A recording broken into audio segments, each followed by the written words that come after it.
So we're back on the Wisconsin football topic train here today, not shockingly. And I want to do a quick hitter and talk about something that I've noted on social media, but I want to go at it in a little more detail here. And it's the following. And before we get started, please like and subscribe to allow me to stay ahead of PJ Fleck. The Newt hang gliding show from last week didn't do as well as Fleck thought it would, kind of like his entire coaching career at Minnesota. But I want to keep the momentum going until we cap it all off with a big win up in Minneapolis in November. So we've talked about Luke Fickell quite a bit. You know, how thin is the ice he is on? Is there a possibility of a turnaround? All kinds of different threads and topics.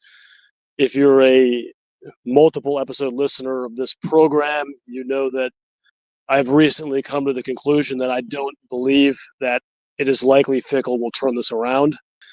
But just the same, he has a lot of opportunities, probably an underdog in every game, to pick off some teams this year and make a statement.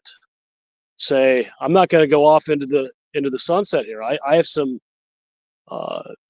business to attend to, some boxes to check, and I'm not going to be dismissed like that. So it's not that I envy the position Fickell is in, but when you're coming from up against the doubters and the haters, and everyone expects you to lose, there's a lot of margin there to surprise people.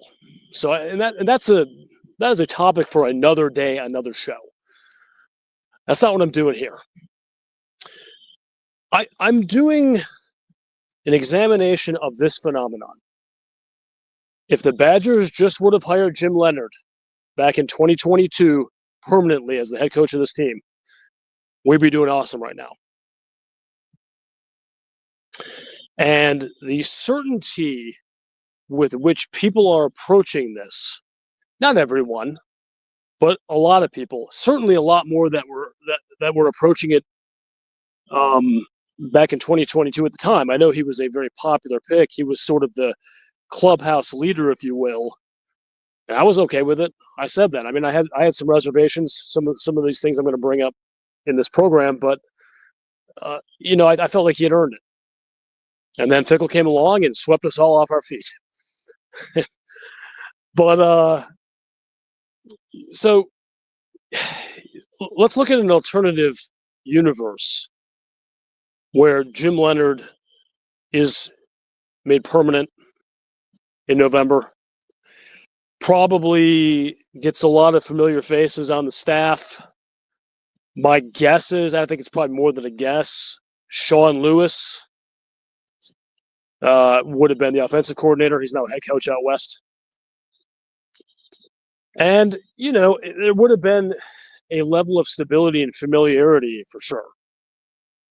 No question. I know that Leonhard's ties with former Badgers runs very deep.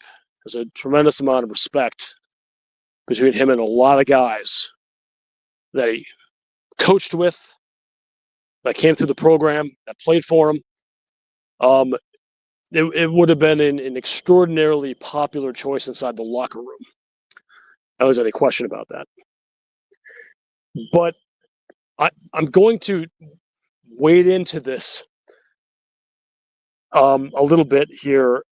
I don't have the same level of certainty, and especially the retroactive certainty that so many people have now, that would have worked out spectacularly.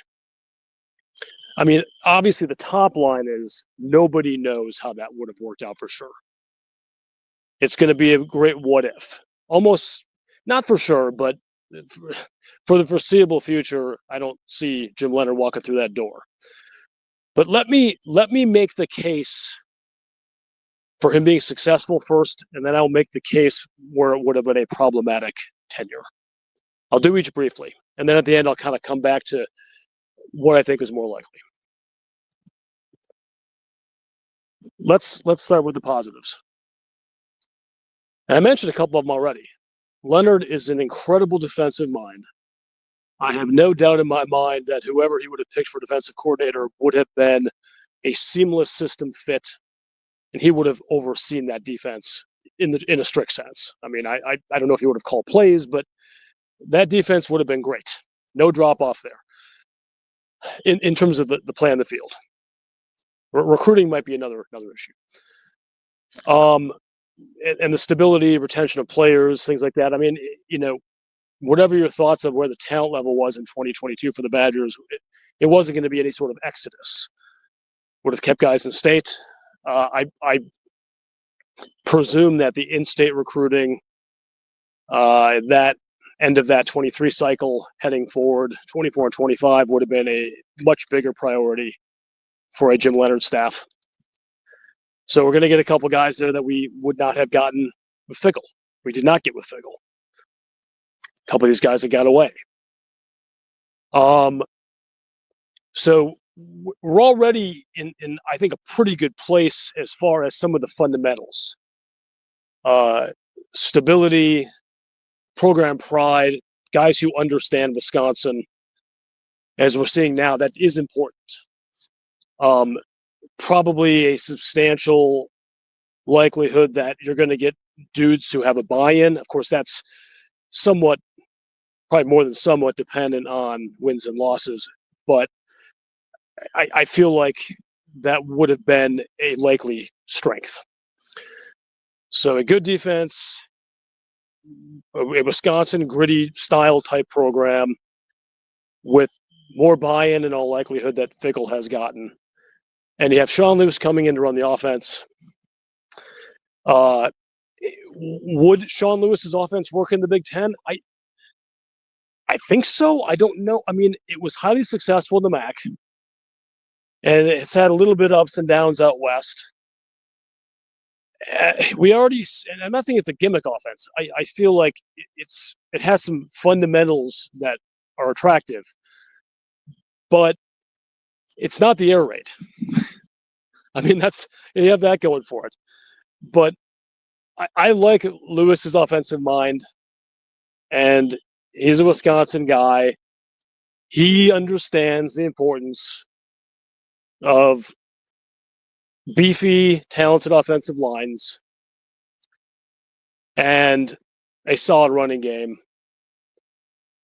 I don't think it's crazy to think that the offensive system would have been a better place, along with the defensive system.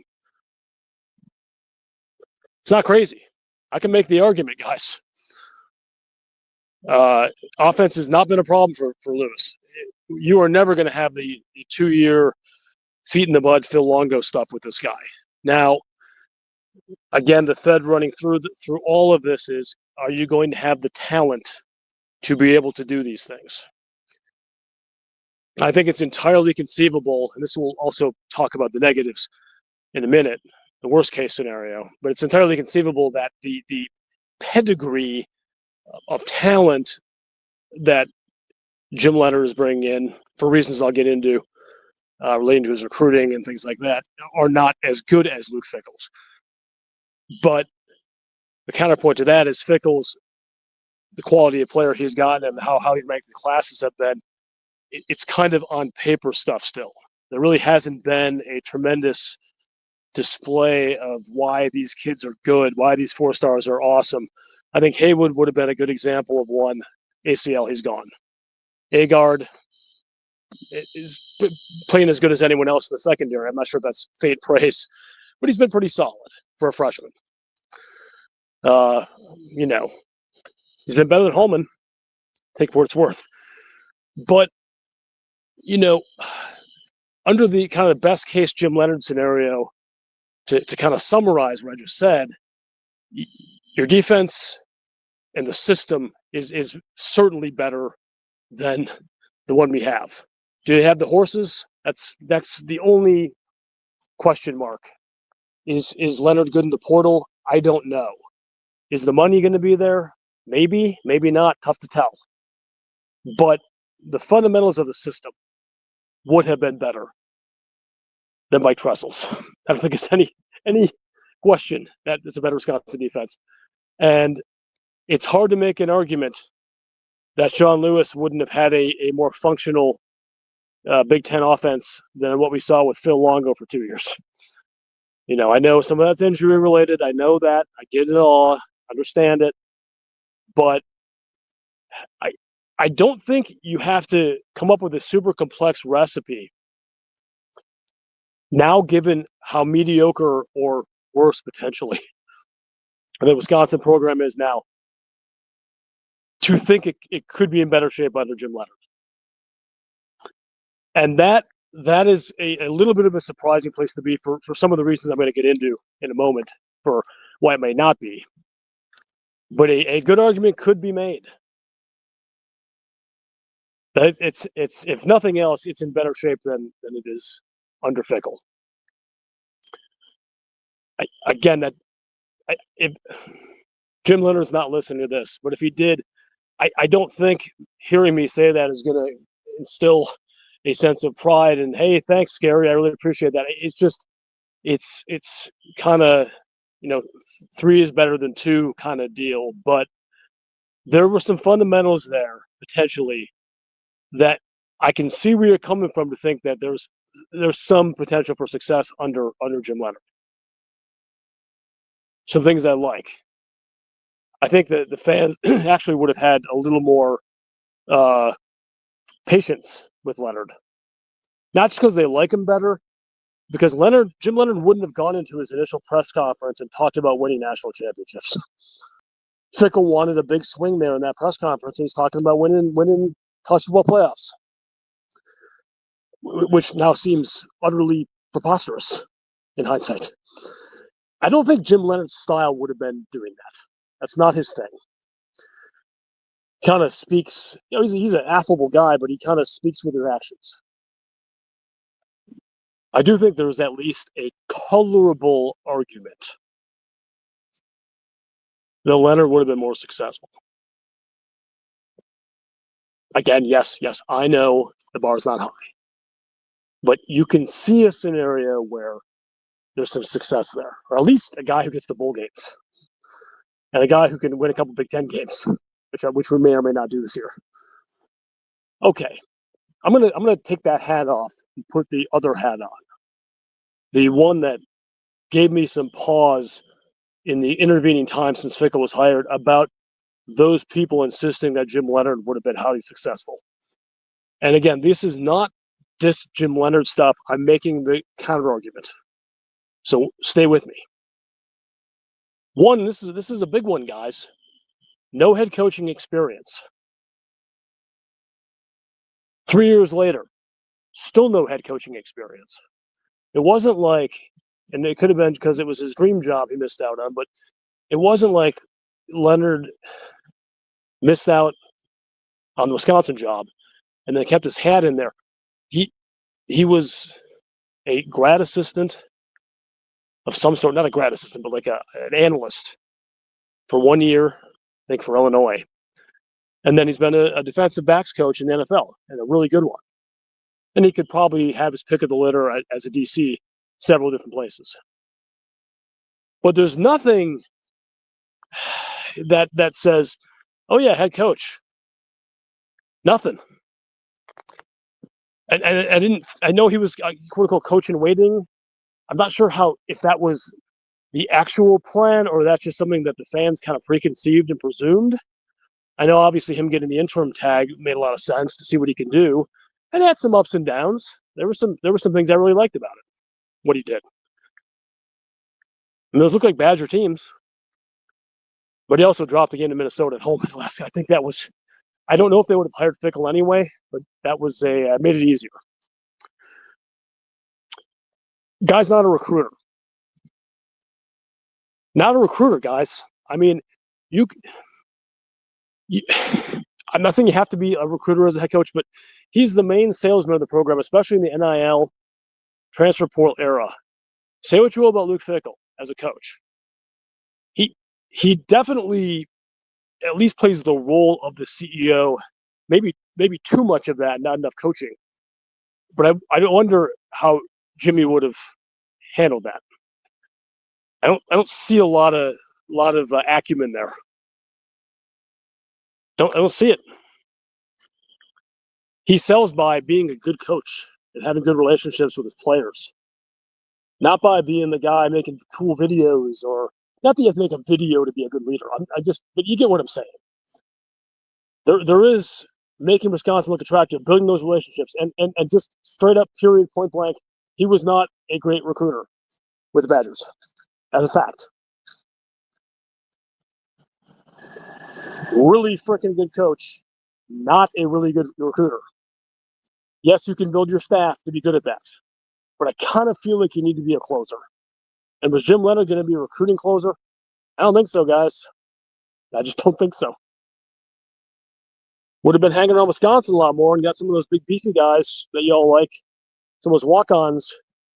All cool.